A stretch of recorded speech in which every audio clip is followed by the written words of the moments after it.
Bonjour et bienvenue dans cette vidéo et aujourd'hui j'aimerais bien parler sur de la responsabilité et l'importance de prendre soin de notre santé mentale. Je m'appelle Agakura, je suis haute potentiel émotionnel et je suis coach et je travaille avec les hautes potentiels émotionnels.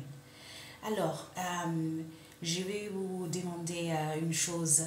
Normalement, quand vous vous rencontrez avec un malaise de l'estomac, euh, n'est-il vrai que si il est clair que cette euh,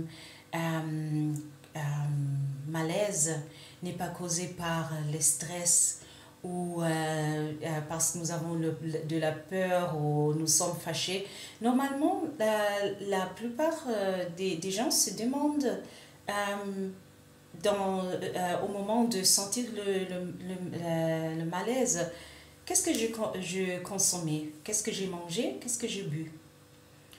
Et je vais vous dire que il est aussi important quand nous nous rencontrons avec un état non désiré émotionnel, il est important de nous demander qu'est-ce que j'ai consommé, quelles sont les pensées que j'ai consommées, les informations, quels sont les endroits dont j'ai fréquenté, ou les gens, les conversations, quelles conversations est-ce que j'ai eues dans ce dernière heure ou jour pour que je me rende compte maintenant dans cet état émotionnel que je ne désire pas. Et il est important parce que j'ai aussi expliqué dans la vidéo antérieure que nos croyances nous mènent à nos pensées. Alors une personne qui pense que alors nos croyances sur le monde et la vie, sur les gens et sur nous-mêmes qui sont les plus importants, les croyances que nous avons sur nous-mêmes, mais il mène à des croyances et à des pensées.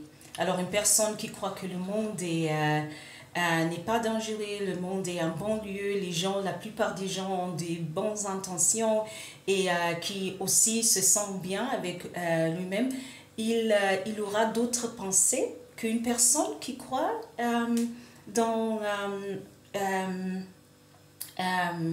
que le monde est dangereux, que les gens n'ont pas des bonnes intentions ou qui ne pense pas, qui n'a pas de bonnes opinions sur lui-même. Alors, ça nous-mêmes, nos croyances dirigent nos pensées et nos pensées nous mènent à avoir certaines émotions et nos émotions nous mènent à nous comporter d'une certaine forme et cela nous mène à avoir les résultats que nous avons. Alors les résultats sont toujours le résultat, nos résultats que nous avons sont toujours le résultat de nos croyances et nos pensées.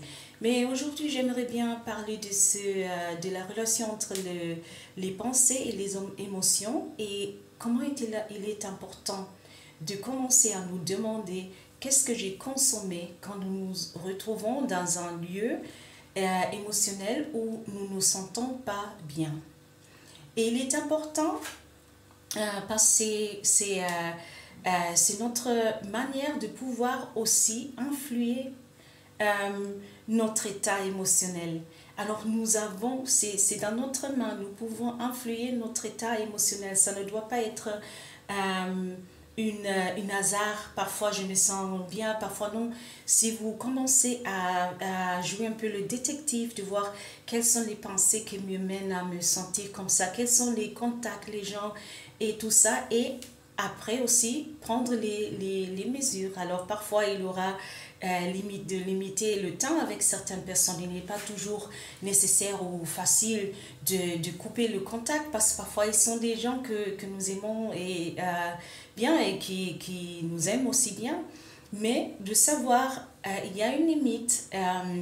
Alors pour moi, par exemple, il y a les gens que j'aime bien, mais si on commence de parler de le monde qui est dangereux, l'économie qui est toujours pire, la situation, pour moi, ça me cause déjà un malaise émotionnel. Alors je dois limiter ces conversations. Je sais bien les choses que je dois limiter extérieures, mais aussi le dialogue intérieur que je dois avoir avec moi-même pour me trouver dans un état émotionnel que je désire, que je veux avoir. Mais nous ne sommes pas les victimes de nos émotions. Et il est important de prendre ces mesures, de prendre ces mesures. Non, je vais vous demander, par exemple, si vous avez un goût dans la bouche que vous n'aimez pas, alors on ne va pas manger des chewing-gums et essayer de l'effacer avec un autre goût. Normalement, on prend la brosse à dents et on élimine ce goût que nous ne voulons pas. Et c'est la même chose. Et il ne s'agit pas de muer l'émotion en faisant des choses qui nous aident à muer, non? Soit manger ou acheter ou tout ça, ce sont des bonnes choses, mais si on l'utilise pour muer l'émotion, alors là, c'est là où il est le problème. Le problème n'est pas de manger, le problème est manger pour muer une émotion. Et